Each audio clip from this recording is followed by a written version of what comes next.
올해 이제 들어서면서 제가 우리가 좀 좋은 성도가 돼야 되지 않겠느냐. 그래서 성령의 열매, 성령님으로 충만하게 삶을 사는 것, 이런 시리즈를 좀 해야 되겠다. 이렇게 이제 말씀을 드리면서 좋은 성도는 성경 말씀을 달달 외우고 뭐 이렇게 교회 매일 와서 사는 사람이 좋은 성도가 아니고 좋은 사람이 돼야 된다. 그렇게 이제 말씀을 드렸습니다.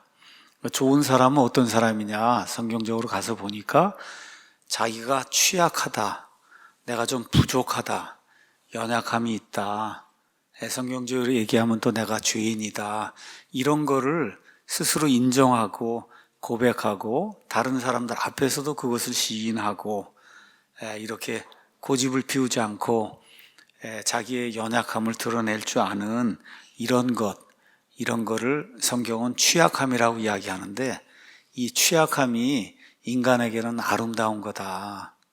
너무 많은 사람들이 자기의 완벽함만을 드러내려고 이렇게 이제 하다 보면 그러면 위선을 부리게 되거든요. 위선. 예수님 제일 미워하시는 게 이제 위선이에요. 그래서 취약함은 그거는 인간의 아름다움이고, 자기의 취약함을 먼저 인정을 하고 알고 그 취약함을 드러내는 그런 사람이 하나님께도 기쁨이 되고 주변에 있는 사람들도 기쁘게 하는 그런 사람이 이제 된다.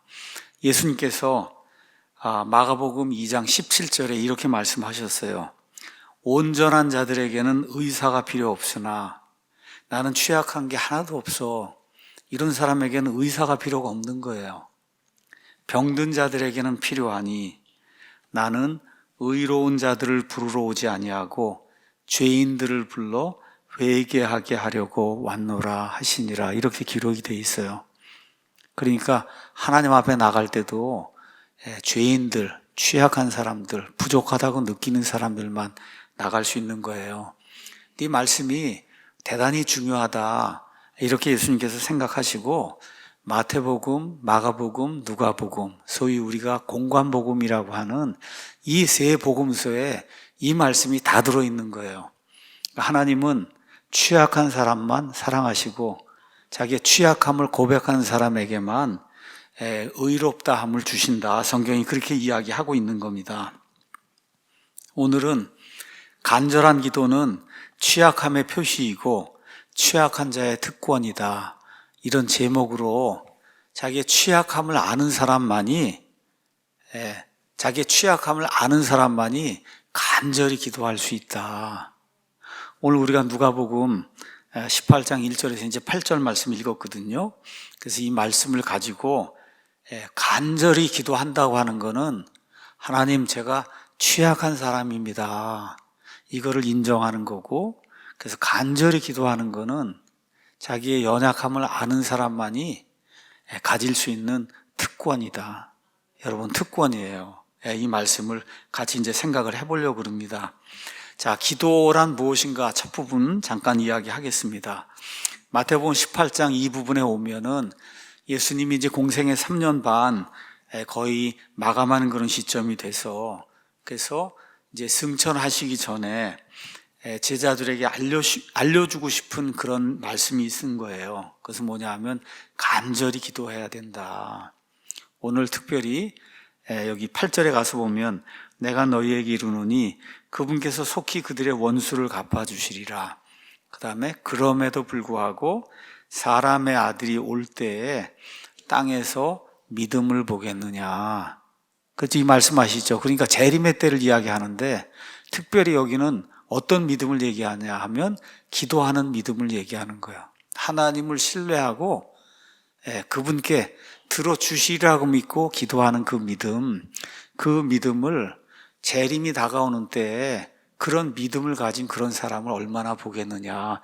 예수님이 이제 그렇게 이야기하시는 거예요. 자, 간절한 기도를 드려야 된다. 그런 사람을 찾기가 예수님 오실 때에는 찾기가 매우 힘들다고 예수님이 이야기하는 거예요. 그래서 1절에 사람들이 항상 기도하고 낙심하지 말아야 할 것을 보여주시기 위해 그분께서 그들에게 비유를 말씀해 주셨다, 이렇게 이제 돼 있어요. 그러니까 특별히 마지막 때에는 간절히 낙심하지 말고 항상 기도해야 된다. 간절한 기도의 필요성을 예수님이 이제 말씀을 해주시죠. 기도 그러면은 기도에 관한 책들도 엄청 많고, 정말 E.M. 바운즈의 기도 이런 시리즈를 보면 어떻게 기도에 대한 그런 글이 그렇게 많은지 알 수가 없어요. 근데 저는 그냥 간단하게 기도, 우리가 pray 이런 단어를 쓰는데, pray라고 하는 말은 영어로 ask예요. ask. 이렇게 요구하는 거예요. 요청하는 거예요. 대개는 다 아이들이 부모에게 뭐 해주세요, 뭐 해주세요, 그걸 ask 하는 거거든요. 이렇게 요청을 하는 거예요. 그럼 어떤 사람이 요청을 하느냐? 부족함을 느낀 존재가 이 부족함을 채워줄 수 있는 존재에게 내가 이런 어려움이 있습니다, 이걸 이야기하고 이 문제를 해결해 주십시오, 이렇게 하는 게 그게 기도예요. 영어로는 ask, pray란 단어가 ask하고 똑같은 뜻이에요. ask. 그렇죠? 그러면 짐승으로 표현하면 개가 배고프면 어떻게 해요? 주인만 바라보는 거예요. 주인만 이렇게 쫓아다니면서 바라보잖아요. 요 근래에 길고양이들이 많이 늘어났어요. 얼마나 구슬프게 울어, 배고프면. 옆에서 그냥 진짜 그냥 구슬프게 운다고. 진짜 밥을 안 주면 안 될 정도로 그렇게 구슬프게 울잖아요. 그러면 마음이, 이건 나가서 뭐라도 좀 줘야 되겠구나, 이런 생각이 들 정도로 이렇게 고양이들이 운단 말이에요. 밤에, 새벽에. 그렇죠? 이게 기도예요. 이게 평상시에 그렇게 안 울어요. 배가 그렇게 고프면 그렇게 이제 우는 거예요. 그래서 성경에 가서 보시면 기도의 종류도 다양하고 기도의 형태도 다양하고 자세도 다 다양합니다. 어떤 사람은 엎드러져서 기도하고 서서 기도하고 앉아서 기도하고 무릎 꿇고 기도하고 걸어 다니면서 기도하고, 기도는 너무나 많은 거기 때문에 이렇게 딱 천편일률적으로 이렇게 기도해야 된다, 이런 건 없어요. 기도의 내용도 마찬가지고. 그런데 기도에 공통점이 있어요. 그거는 기도하는 사람이 나는 이렇게 부족합니다, 나는 이렇게 취약합니다, 내가 이렇게 병에 걸렸습니다, 아픕니다, 슬픈 상태에 있습니다, 이렇게 하고 어떻게 해요? 이걸 해결해 줄 수 있는 하나님께 우리의 사정을 알리는 거예요. 도와달라고. 그렇죠? 그래서 이 히브리서에 가서 보시면 이런 말씀이 기록이 되어 있습니다. 히브리서 4장에 우리에게 계신 대제사장은 우리의 연약함의 감정을 느낄 수 없는 분이 아니요 모든 점에서 우리와 똑같이 시험을 받으셨으나 죄는 없으신 분이시니라. 15절 가서 보시면은, 거기 가서 보면 영어로 We have not a high priest which cannot be touched with the feeling of our infirmity, 이렇게 이제 되어 있는데, 여러분 타치, 이렇게 여러분 타치를 탁 하면 누가 여러분을 이렇게 타치하면 여러분 느끼시죠? 그렇죠? 아내나 남편이 이렇게 타치하면 느낀단 말이에요. 우리의 그 연약함을, 감정을 가지고 예수님이 이렇게 딱 타치하면은 예수님이 그걸 못 느끼는 분이 아니라는 거예요. 이게 멋있는 표현이에요. 그거를 지금 우리가 이제 한국말로 번역을 이제 하다 보니까 연약함의 감정을 느낄 수 없다 그랬는데, 이 연약함의 감정을 가지고 이렇게 예수님을 탁 타치를 하면, 그러면 예수님이 그걸 못 느끼는 그런 분이 아니다. 그렇게 얘기하는 거예요. 그러므로 우리가 긍휼을 얻고 필요한 때에 도우시는 은혜를 얻기 위해 은혜의 왕좌로 담대히 갈 것이니라. 담대하게 나가도 된다는 거예요. 내가 이게 부족합니다, 병에 걸렸습니다, 집안에 어려운 일이 있습니다, 눈물이 쏟아집니다, 그렇죠? 이렇게 하고 하나님의 왕좌에, 구약시대 제사장을 통해서 나갔잖아요. 이제는 직통 나가는 그런 길이 열려서 하나님의 왕좌에 직통 나가서 알리는 거예요. 그래서 2장에 가서 보시면 18절에 그분께서 친히 시험을 받아 고난을 당하셨으므로 시험 받는 자들을 구주하실 수 있느니라, 이렇게 이제 기록이 되어 있습니다. 자, 사람은 연약한 존재이기 때문에 여기 18장 1절에 있는 것처럼 사람들이 항상 기도하고 낙심하지 말아야 된다. 예수님이 이제 그렇게 이야기하시는 거예요. 사람은 연약한 존재예요. 여자에게서 태어난 사람은 평생 고통 가운데 삽니다. 아무리 돈이 많고 뭐 가진 것이 많은 것 같아도 누구나 다 고통 가운데 살아요. 자, 그럼 기도하려고 하면 뭐를 깨달아야 되냐? 내가 기도를 해야만 한다는 존재인 것을 깨달아야 되는데 자신의 존재가 어떤가를 깨닫지 못하는 사람이 너무나 많기 때문에 그래서 기도하지 못하는 경우가 많습니다. 꽃이나 나무 뭐 이런 거 물이 필수적이잖아요. 한여름에 물을 주지 않으면 그럼 다 죽습니다. 근데 나무나 꽃은 이걸 알지 못해요. 기도도 못해요. 그러니까 예수님께서 들의 백합 하나, 그렇지 공중의 새는 하나님이 먹이신다. 이렇게 돼 있어요. 이거는 지정의가 없는 거기 때문에 하나님이 알아서 먹여주시는 거예요. 그런데 사람은 하나님의 형상대로 지어졌어요. 그래서 지정의를 가지고 있어요. 지성이 있고, 그 다음에 감정이 있고, 그 다음에 의지가 있고, 이성이 있단 말이에요. 인격체라고 우리가 이야기하는 거예요. 그렇죠? 그래서 인격체를 가진 인간은 본인이 어떤 존재인가를 알 수 있는 거예요. 본인이 어떤 존재인가를. 그런데 너무나 많은 사람들이 세상 일에 매여서 자기가 어떤 존재인지, 얼마나 취약한 존재인지 알지 못하고 자기 스스로 혼자 모든 걸 해결할 수 있다 이렇게 생각을 하고 살아간다고 전도서 3장 11절이 이렇게 이야기합니다. 전도서 3장 11절 가서 보면 그분께서 자신의 때에 모든 것을 아름답게 만드셨으며 또한 그들의 마음속에 세상을 정하여 두셨으므로 아무도 하나님께서 만드시는 일을 처음부터 끝까지 알아낼 수 없느니라. 핸드폰이 너무 좋은 거예요. 너무 재미있어요. 어떤 사람은 자동차 이거 타고 뭐 수리하고 이런 게 그냥 너무 재미있는 거예요. 텔레비전 보고 등산 가고 뭐 하고 세상을 마음속에 이렇게 정해놨기 때문에 그래서 세상 일에 다 빠져서 산다는 거예요. 세상 일에.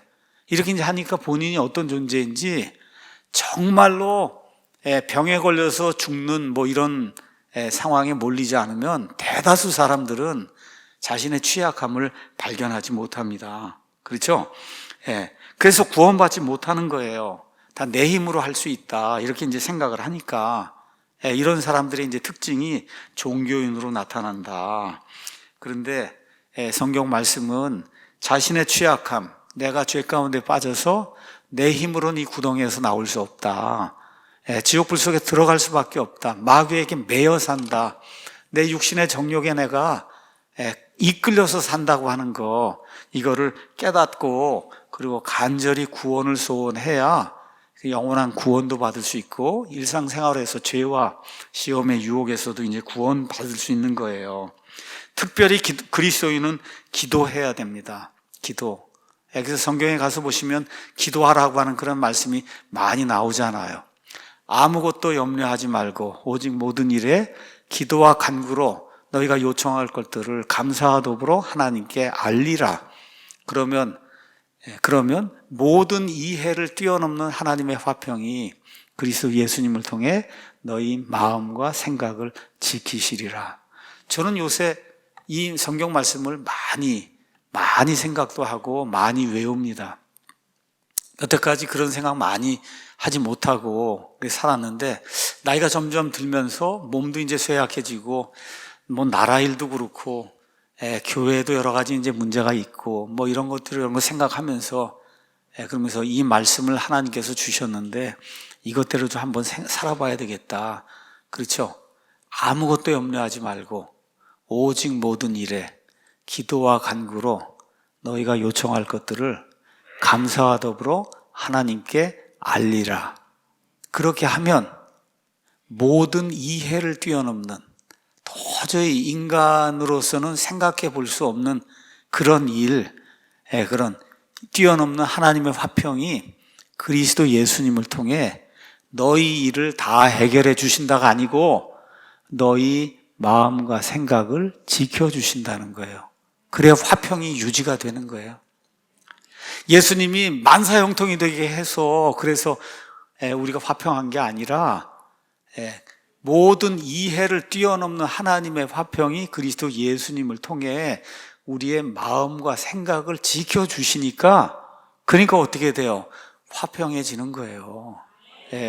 이렇게 된다 그랬지 만수무강하고 만사형통한다고 성경이 그렇게 이야기하지 않습니다.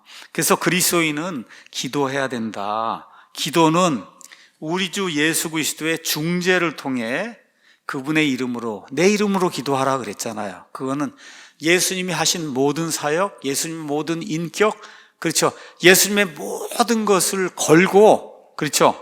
우리 혼의 소원과 감정을 아버지 하나님께 알리는 거예요. 여러분, 아이가 엄마나 아빠에게 뭐 사달라 그러고 떼를 쓰는데 이거 사달라고 뭐 그러면 아버지 어머니가 이걸 이해할까 이런 생각해야 하네요. 무조건 그냥 사달라고 얘기하는 거죠. 무조건. 그렇죠. 대부분의 그리스도인들의 기도가 이런 기도예요. 무조건 해달라 그러는 거예요. 사실은 뭐 체면 차리고 뭐 하고 그러는 게 아니라 아이가 그렇죠. 아무것도 모르고 떼 쓰듯이 하나님, 내 마음이 이런 소원이 있습니다. 이걸 좀 들어주시기 바랍니다 하고 무엇이든지 하나님 앞에 내어놓고 내 소원과 내 감정을 하나님께 알려드리는 것, 이게 기도예요. 기도가 내 뜻대로 응답이 되느냐 안 되느냐는 그건 또 하나님께서 하실 그런 일이고, 인간은 연약하기 때문에 무엇이든지 하나님께 간구할 수 있습니다.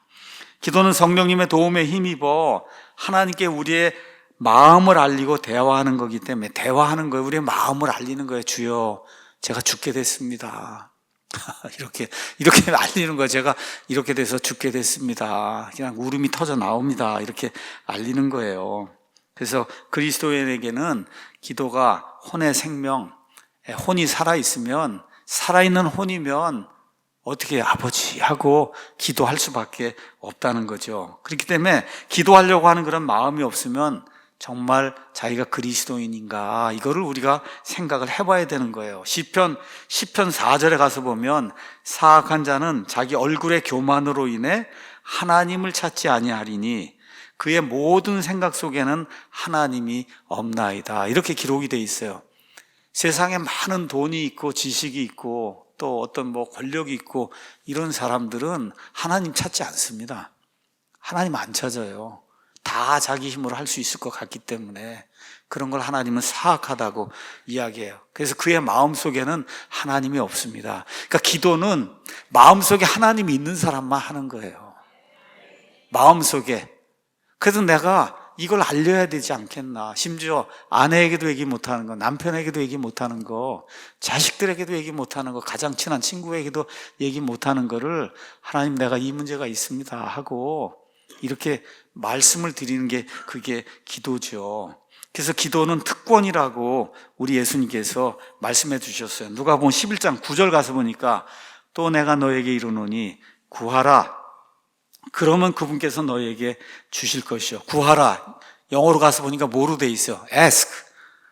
다른 거 없어요. 구하라, 그게 기도예요. 구하라, ask 하라는 거예요. 그러면 그분께서 너에게 주실 것이요. 찾으라, 그러면 너희가 찾을 것이요. 두드리라, 그러면 너에게 열릴 것이니 구하는 자마다 받고 찾는 자는 찾으며 두드린 자에게 열릴 것이니라. 너희 중에 누가 아들이 빵을 구하면 아버지가 되어 너희 그에게 돌을 주겠느냐. 그렇죠, 여러분? 아들이 빵 달라고 그러는데 돌 줄 아버지가 어디가 있어요? 혹은 그가 생선을 구하면 그에게 생선 대신 뱀을 주겠느냐. 혹은 그가 알을 구하면 그에게 전갈을 주겠느냐. 다 같이 읽어보겠습니다. 그런즉 너희가 악할지라도 너희 자식들에게 좋은 선물들을 줄 알거든 하늘에 계신 너희 아버지께서 자기에게 구하는 자들에게 성령을 얼마나 더 많이 주시겠느냐. 성령님뿐만 아니라 우리의 그런 필요들 하나님 보시고 우리에게 필요하다고 느끼시는 그런 모든 것들을 얼마나 충만히 주시겠느냐. 성경이 그렇게 이야기하는 거예요. 그래서 아까 읽어드린 것처럼 빌립보서 4장 6절에서 7절 아무것도 염려하지 말고 기도하라고 성경이 이야기하고 있는 거예요. 그런데 하나님께 기도해도 사람 편에서 보면 내가 원하는 대로 기도가 이루어지지 않는 경우가 굉장히 많고, 어떤 식으로 표현하면 응답이 없는 그런 경우가 상당히 많아요. 그래서 오늘 여기 누가복음 18장에 가서 보시면 이런 일이 상당히 많기 때문에 사람들이 항상 기도하고 낙심하지 말아야 할 것을 보여주려고 이 비유를 지금 이야기하신다. 성경이 그렇게 이야기하고 있는 거예요. 이런 때를 대비해서 특히 8절에 가서 보시면 사람의 아들이 올 때 이렇게 기도하는 그 믿음을 보겠느냐, 그렇게 이야기하시는 거예요. 그래서 주님께서는 어떤 특별한 일을 당해 구출을 간구할 때 우리가 어떻게 해야 되느냐, 꾸준히 간구하고 낙심하지 말아야 된다. 참 우리가 원하는 대로 모든 것이 다 이루어지면 얼마나 좋겠어요. 근데 그렇게 안 되는 경우가 굉장히 많습니다. 그러니까 어떻게 하라 그래요? 항상 기도하고 낙심하지 말아야 된다. 항상 기도하고 낙심하지 말아야 된다. 이렇게 말씀하시면서 불의한 재판관과 그 다음에 과부의 비유 이야기를 예수님이 하시는 거예요. 이건 비유입니다. 실제 일이 아니라. 2절 가서 보니까 어떤 도시 하나님을 두려워하지 아니하고 사람도 존중하지 아니하는 한 재판관이 있었고, 이렇게 나오죠. 양심도 명예도 상관하지 않고 하나님도 두려워하지 않고. 여러분, 재판관, 지금식으로 하면 판사가 이제 되고 그러니까 뭐 자기 마음대로 재판하고 이렇게 하면 된다 이렇게 생각하고, 하나님도 두려워하지 않고 양심도 없고, 그렇죠, 경건함 이런 게 전혀 없는 그런 재판관이 있었다는 거예요. 자, 그 도시에 한 과부가 있었는데 그녀가 그에게 가서 이르기를 내 대적에게 내 원수를 갚아주소서. 어떤 사람이 나를 괴롭게 합니다. 좀 이 원수를 좀 갚아주시기 바랍니다 하고 재판관에 가서 이제 호소하는 거죠. 자, 거기 가서 보니까 4절에 그가 한동안 그 청을 들어주려 하지 아니하다가 사람을 존중히 여기지 않는데 더더구나 지금 어떤 여인이 와갖고 이런 이야기를 하니까 들어주질 않는 거예요. 나중에 속으로 이르되 내가 하나님을 두려워하지 아니하고 사람도 존중하지 아니하지만, 특별히 여러분 아시는 것처럼 구약시대 유대인들에게는 여자는 사람의 수에 들질 않았잖아요. 사람의 수를 셀 때도 남자의 수만 셌잖아요. 그렇죠? 이러한 풍습 가운데서 어떤 여자가 찾아와서 이렇게 기고만장한 이런 재판장에게 내 원수를 좀 갚아달라고 하니까 안 들어주는 겁니다. 그런데 꾸준히 와서, 그래서 낙심하지 않고 와서 항상 구하니까 지친 거예요, 이 사람이. 그래서 뭐라고 얘기하냐? 하나님을 두려워하지 않냐고 사람도 내가 존중하지 않지만 그냥 내버려두면 맨날 와서 들어달라 그러면 얼마나 귀찮겠느냐. 그렇죠? 그 얘기하는 겁니다. 이 과부가 나를 괴롭게 하므로 내가 그녀의 원수를 갚아주리라. 그러지 않으면 그녀가 계속 와서 나를 지치게 하리라 하였느니라 하시니라. 이거 예수님이 너무나 쉽게 알아들을 수 있는 이런 비유를 이야기하신 거죠. 그렇죠? 과부가 끈질기게 요구하는 거예요. 제가 요새 또 많이 늘 생각하고 외우는 그런 말씀이 데살로니가 전서 5장 16에서 18절, 항상 기뻐하라, 쉬지 말고 기도하라, 그죠? 모든 일에 감사를 드리라. 이것이 그리스도 예수님을 통해 안에서 너희에 대한 하나님의 뜻이다. 항상 기뻐하라, 쉬지 말고 기도하라, 모든 일에 감사를 드리라. 이것이 그리스도 예수님 안에서 너희에 대한 하나님의 뜻이니라. 하나님의 뜻이 멀리 이렇게 있는 게 아니고 우리가 지킬 수 있는 하나님의 뜻, 항상 기뻐하라, 쉬지 말고 기도하라, 모든 일에 감사를 드리라. 이것이 그리스도 예수님 안에서 너희에 대한 하나님의 뜻이다. 자, 거기 가서 보니까 쉬지 말고 기도하라. 쉬지 말고, 여기 예수님도 항상 기도하고 낙심하지 말아라. 그럼 그냥 아침부터 저녁까지 계속 똑같은 거 반복해서 들어주십시오, 들어주십시오, 들어주십시오. 뭐 절간에 가면 나무 아미타불 하듯이 이렇게 하라는 거 아니잖아요. 여러분 벌써 생각해봐도 그거 아니잖아요. 그렇죠? 그러면 그냥 상식적으로 생각해보면 그냥 숨 쉬듯이 늘 그 문제를 가지고 생각하면서 아버지, 그냥 아버지만 해도 아버지가 아시는 그런 기도를 지금 하라고 하는 거 아닙니까? 아버지, 그냥 차 타고 가다가도 주여, 그렇죠? 그냥 그 얘기 더 뒤에 줄줄이 안 달아도 예수님이 다 알고 있는데, 그러니까 아버지, 주여, 그렇죠? 일하는 동안에 생각이 안 나니까 못하고 있다가 딱 일하다가 생각이 딱 들면 주여, 아버지, 이렇게 지금 기도를 하라는 거잖아요. 어떻게 해요? 간절하게 하라는 거예요. 입으로 자꾸 말을 많이 내라는 그런 이야기가 아니고, 여러분 앞뒤 문맥을 가서 봤을 때 우리의 간절한 마음을 하나님 앞에 이렇게 토해내라는 그런 이야기잖아요. 이건 뭘 얘기하는 거예요? 저는 양이 아니라 질이 중요하다고 그렇게 생각해요. 기도에 관한 한 양이 아니라 질이 중요하다. 다시 말씀드릴게요. 아버지하고 그 아버지를 신뢰하는 그 질이 중요한 거지. 구구절절 5시간 뭐 낙타 무릎이 돼야 된다고 이거 아니다. 저는 그렇게 생각을 해요. 양이 아니라 질이다. 그래서 제가 가서 한번 찾아봤어요. 유튜브에 가서. 저기 찾아보세요. 보니까 제목이 그 위에 거 다시 올려보시죠. 조영기 목사님과 함께하는 5시간 방언 통성기도 이렇게 나오더라고요.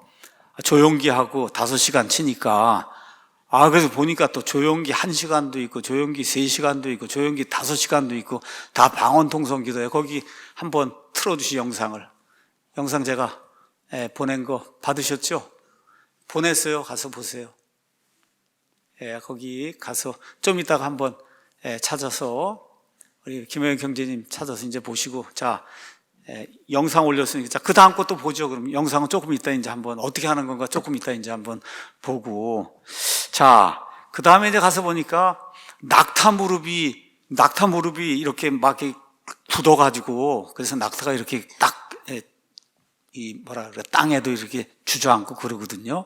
낙타 무릎이 될 때까지 기도를 해야 된다. 그 저자가 누구냐? 전병욱이에요. 아니, 그렇게 낙타 무릎이 돼도 기도하다가 성추행을 해, 그래? 제가 오래 기도하고 이러는 거를 폄하하려고 하는 게 아니에요. 본인 스스로 낙타 무릎이 될 정도로 기도해야 된다고 저런 책을 써놓고는, 그리고 교회의 여인들을 성추행하는 저런 부끄러운 일이 생겨요. 그러니까 저런데 여러분이 주눅이 들면 안 돼요. 목사가 5시간 해야 됩니다. 뭐 10시간 해야 됩니다. 낙타 무릎이 될 때까지 기도해야 됩니다. 그 목사는 안 해요. 여러분, 제가 말씀드린 그 목사는 그렇게 안 해요. 그렇게 안 하면서 성도들 보고 5시간씩 하라 그러고 10시간씩 하라 그러고 낙타 무릎이 될 정도로 그냥 무릎이 굳을 정도로 무릎 꿇고 기도 꼭 꿇고만 해야 된다 그러더라고. 여러분, 성경에 그런 게 어디가 있어요? 무릎을 꿇고만 기도해야 된다. 그런 거 없습니다. 자, 그 다음 것도 가서 한번 보죠. 또 이게 무슨 장로인가 하는데 얼굴도 이상하게 이렇게 생겨갖고 코미디언처럼 화가 나와서 방언을 또 해야 된다고 맨날 귀신 얘기하고 이런 유튜브가 5만 명, 6만 명씩 이렇게 봐요. 너무나 답답한 겁니다. 그냥 들을 거 하나도 없는 거예요. 들을 거 하나도 없는 거다. 그 다음에 이제 또 가서 보면 또 하나 나오죠. 하나님이 주신 천상의 언어, 방언 기도를 이렇게 해야 된다 그러고, 이렇게 하면서 신사도 오순절주의 이거 팔아먹고, 또 얘가 나와갖고 뭐 해요? 애국팔이 하잖아. 애국해야 된다고 이렇게 또 애국팔이 하고 그러고 있어요. 최근에 그 다음 거 가서 이제 보시면은 우리 교회 나오시는 분이 제가 뭐 정확하게 모르지만 예PD라고 하는 분 있죠? 그 예PD 거기 가서 보시면은 이번에 거짓 교사 이단 김영현의 실체 답답하면 방언기도 해야 된다고 이제 그런 얘기하는 거를 또 예PD인가 하는 그런 사람이 이렇게 해갖고 다 이제 일일이 반박하는 그런 영상을 올렸더라고요. 제가 지난번에 예PD 구독 신청을 좀 하라 그랬더니 목사님 채널 하나 또 만들었어요.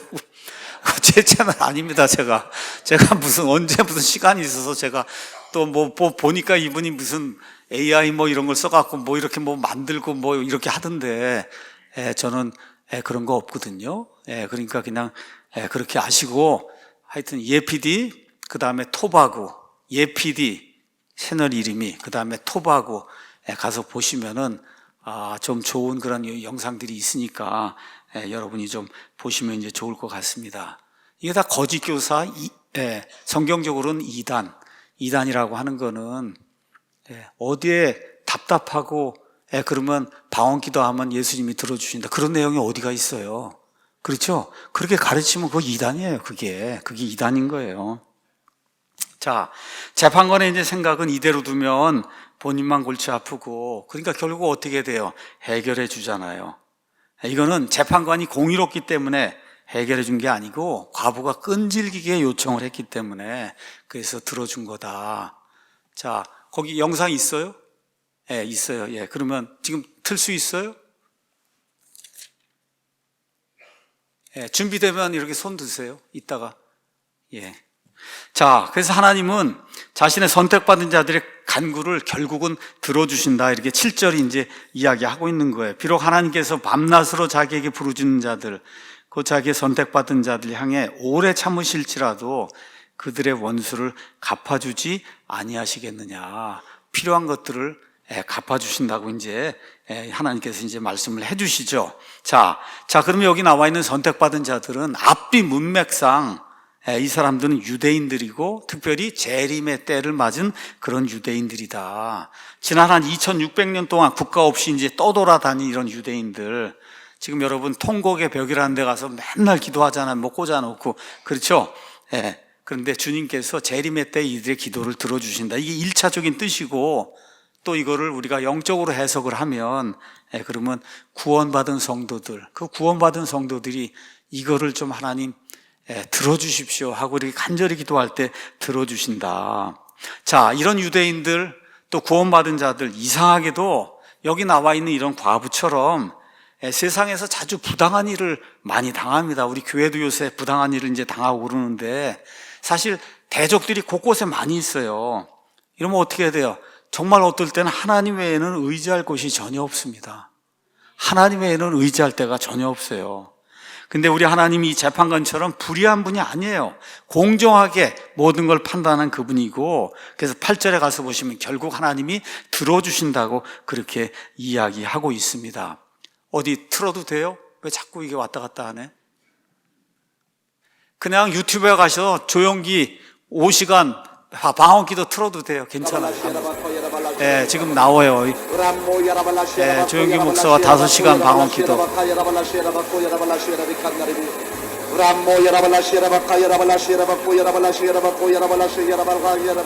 그 교회에서 오신 분들은 다 익숙한 내용이실 것 같은데. 자, 20초만 했어요. 이거를 5시간이에요, 저 영상이. 5시간을 틀어놓고 저걸 다 기도하라는 거예요. 여러분, 이게 정신 나간 사람들이 하는 짓이지. 예, 이방 사람들은 말을 많이 해야만 하나님이 들어주실 줄로 안다. 자기들이 말을 많이 해야만 하나님이 들어주실 줄로 안다. 이교도들은 그래서 어떻게 했어요? 말을 저렇게 많이 늘어놓는 거예요. 절간에도 가봐요. 나무아미 탑으로 그냥 몇 시간 하잖아요. 그렇죠? 왜? 말을 많이 해야만 들어주는 줄로 안다고. 제가 말씀드리듯이 양으로 해결하려고 하지 말라. 양으로. 이 예수님 믿고 예수님께 기도하는 거는 양으로 해결하는 게 아니라 하나님이 누구신가를 정확히 아는 거, 그 하나님께 주여 하고 내 사정을 아뢰고 진실로 아뢰고, 그게 기도지. 저거 틀어놓고 5시간 3시간 저거 함께 랄랄랄라 하고 저러면은 그 옆에 있는 사람이 미쳤다 그러지 않겠어요? 남편이나 아내가 보고 저 사람 미쳤나 보다. 아이들이 엄마 미쳤나 보다 그러지. 미쳤나 보다 하는 게 그 사람이 정상인 사람이에요. 저걸 따라하는 사람이 비정상인 사람이고. 예, 얼마나 많은 사람들이 하면은 저거를 1시간짜리, 3시간짜리, 5시간짜리 저걸 만들어 놓고 저걸 틀어 놓고 같이 기도해야 된다고 하는 이런 유치하고 더러운 일이, 이게 기독교의 탈을 쓰고, 그리고 지금 존재하고 있는 거예요. 자, 그래서 하나님의 오래 참으심으로 인해 낙담할 수 있다고 성경이 이야기해요. 비록 하나님께서 밤낮으로 자기에게 부르짖는 자들, 곧 자기의 선택받은 자들 향해 오래 참으실 수 있다. 여러분, 이스라엘 백성이 야곱과 함께 70명이 이집트로 내려가서 400년 동안 그 땅에 거하면서 사람이 이렇게 불어났는데, 처음에는 이집트 사람들이 호의를 많이 받았어요. 요셉이 살 때는. 근데 요셉을 알지 못하는 왕이 일어나갖고, 그래서 이 사람들 그대로 두면 이집트를 이 사람들이 다 차지하겠구나 이렇게 생각을 하고 엄청난 속박 가운데 가두고 이스라엘 백성을 학대하는데, 계속 기도해도 하나님이 들어주시자 얼마 동안을 400년을 그래서 이집트 땅에서 속박에 갇혀갖고 그래서 끙끙대고 신음하는 그런 일이 성경에 이제 기록이 돼 있는데, 결국은 하나님이 들어주시잖아요. 들어주신다. 왜 들어주시냐? 우리는 낯선 자가 아니에요. 아버지 하나님의 아들이요 딸이라고 로마서 8장 14절 15절이 우리에게 이야기하고 있고, 요한일서 2장 1절 가서 보시면 예수 그리스도께서 우리의 변호자가 되신다. 제가 재판받으러 여기저기 다녀보니까 변호사가 제일 중요하더라고. 보니까 변호사가 하지 말라 그러면 말하지 말고, 하라 그러면 말하고, 뭐 하려 그러면 맞고, 그 말하면 안 됩니다, 발 툭 치고, 그 말은 안 됩니다, 이렇게 밑바닥에서 이렇게 다 하고. 그래서 그래서 변호자가 이렇게 중요하구나 하는 거를 제가 몸소 많이 이제 경험을 했거든요. 우리에게 변호자가 계신다는 거예요. 변호자가 계신다. 그렇죠? 또 많은 경우 저와 여러분이 기도를 못 합니다. 기도 또 어떨 때 많이 해요, 또 어떨 때는. 근데 성경 가서 보시면 우리가 하는 기도가 실제 필요한 기도가 아닐 때가 있다는 거예요. 로마서 8장 가서 보니까 이와 같이 성령께서도 우리의 연약함을 도우시나니, 우리가 취약합니다, 어렵습니다, 힘이 듭니다, 그렇죠? 울고 싶습니다, 울음이 터져 나옵니다. 이러면 연약함을 도우시나니 우리가 마땅히 해야 할 방식대로 무엇을 위해 기도할지 알지 못하나. 하여튼 입에서 뭐가 나오는데 이게 정말 마땅히 해야 될 그런 기도가 아닌 거예요. 그 방식이 아닌 거예요. 그런데 성령께서 말로 할 수 없는 신음으로, 끙끙거리면서 말로 할 수 없는 그런 신음으로 친히 우리를 위해 중보하신다. 마음을 살피시는 분께서 성령의 생각이 무엇인지 아시나니 이는 그분께서 하나님의 뜻대로 성도들 위해 중보하시기 때문이다. 우리는 이렇게 기도하는데 실제로 성령 하나님이 우리가 진짜 원하는 바를 아버지 하나님께 전달을 해주시는 그런 일이 생긴다. 그렇게 이야기하고 있는 거예요.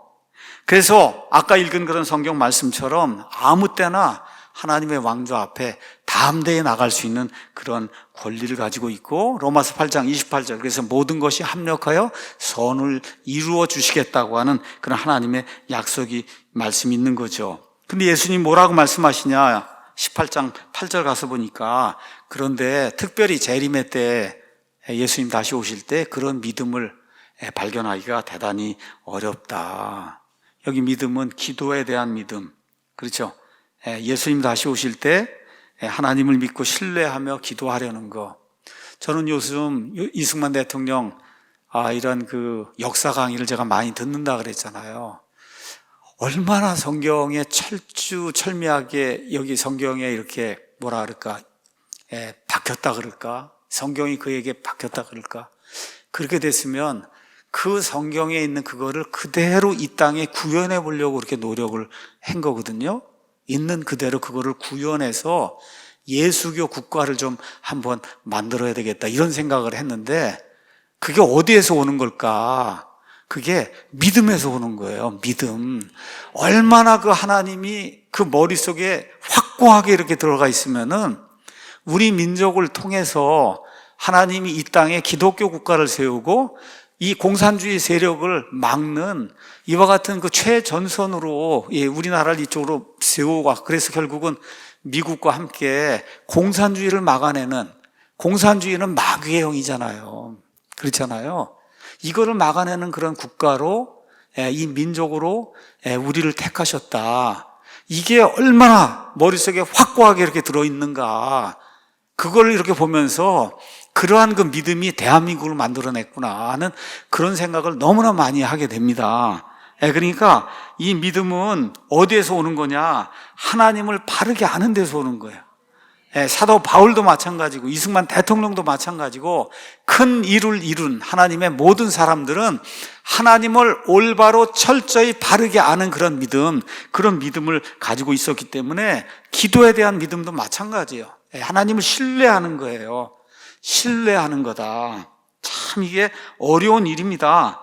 그렇죠? 그래서 이분이 창조자라는 거, 이분이 구원자라는 거, 이 하나님이 심판자라는 거, 이 하나님이 재림하시는 분이라는 거, 우리의 모든 어려움에서 우리를 구출하시는 분이라는 거, 성령 하나님이 우리의 위로자라는 거, 그렇죠? 이러한 그 확고한 믿음, 이 믿음은 하나님의 말씀에서 온다.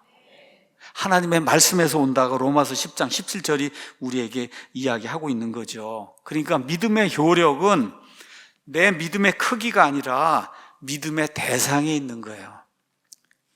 이 나무 조각 이거에 대한 믿음을 뭘 새겨놓고 마리아가 부처가 뭘 해준다고 그렇게 큰 믿음을 발휘해도 아무 일도 생기지 않습니다. 바알의 대언자들 찌고 안 되니까 막 칼로 북북 긁고 그렇죠. 그래도 아무 효력이 없어요. 아무 효력이. 왜 그래요? 그 믿음의 대상이 아무것도 아닌 nothing이에요. 믿음의 대상이. 그렇죠? 믿음의 대상이 얼마나 위대한가가 우리 믿음에서 제일 중요한 거예요. 우리의 믿음의 대상. 그렇죠? 그래서 이거를 저와 여러분이 잘 기억해야 돼요. 기도의 응답도 믿음의 대상이 얼마나 위대한지가 중요한 거지 내 믿음의 크기가 중요한 게 아니다. 다시 말씀드릴게요. 믿음의 대상이 얼마나 위대한가가 믿음에서 제일 중요한 거고 기도에서도 가장 중요한 그런 요소예요. 그래서 예수님이 이 땅에서 누구만 찾냐? 믿음만 찾는 거예요. 다시 올 때 내가 믿음을 보겠느냐? 믿음을 보겠느냐? 기도의 응답도 마찬가지고 예수님은 무죄한 거 찾지 않아요.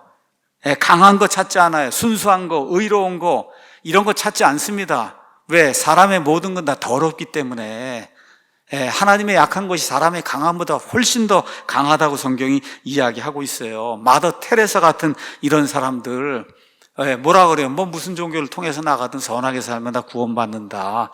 이런 것들 카톨릭 교회에서는 성자, 성인의 반열을 올려놨지만 하나님은 그런 거 찾지 않는 거예요. 뭐만 찾으세요?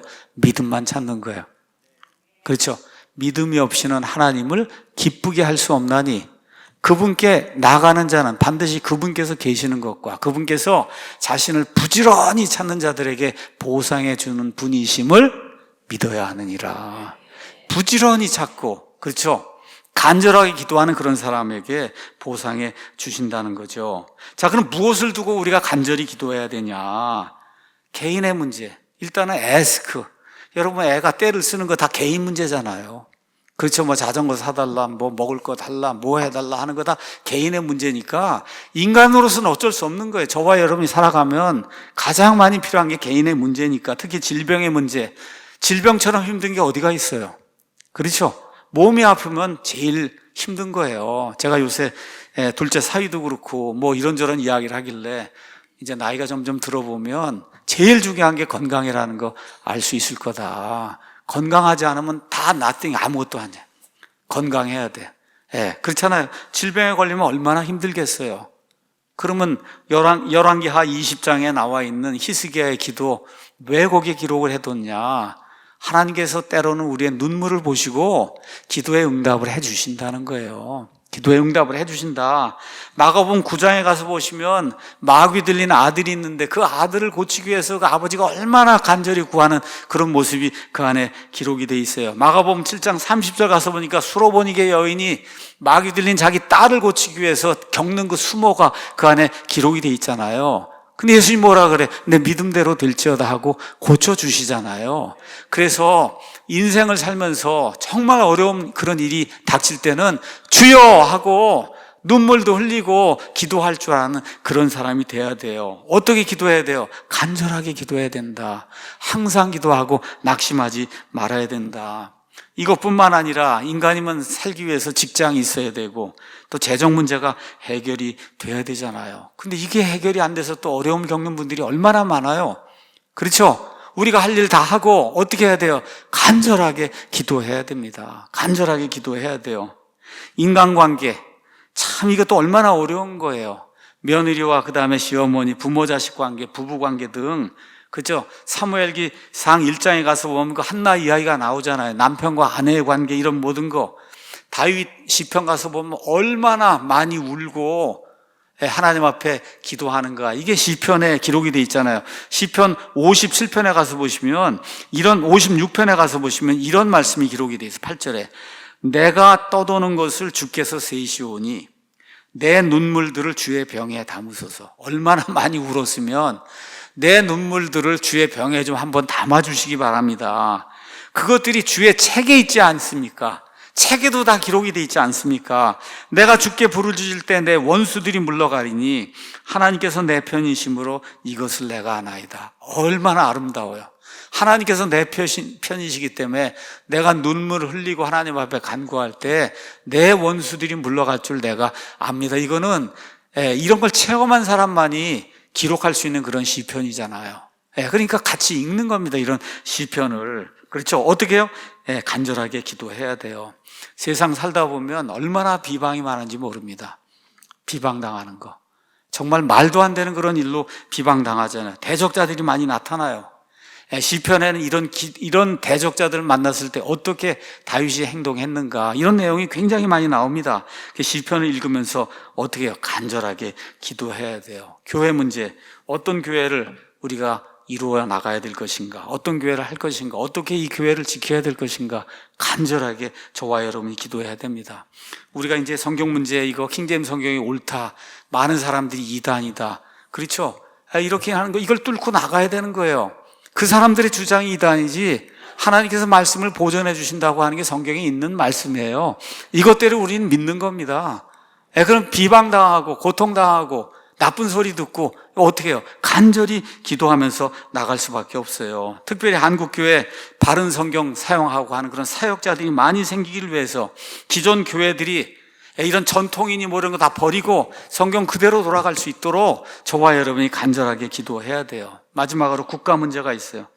1948년 8월 15일 대한민국 정부가 수립이 되면서 건국이 됐는데 건국된 날도 몰라요.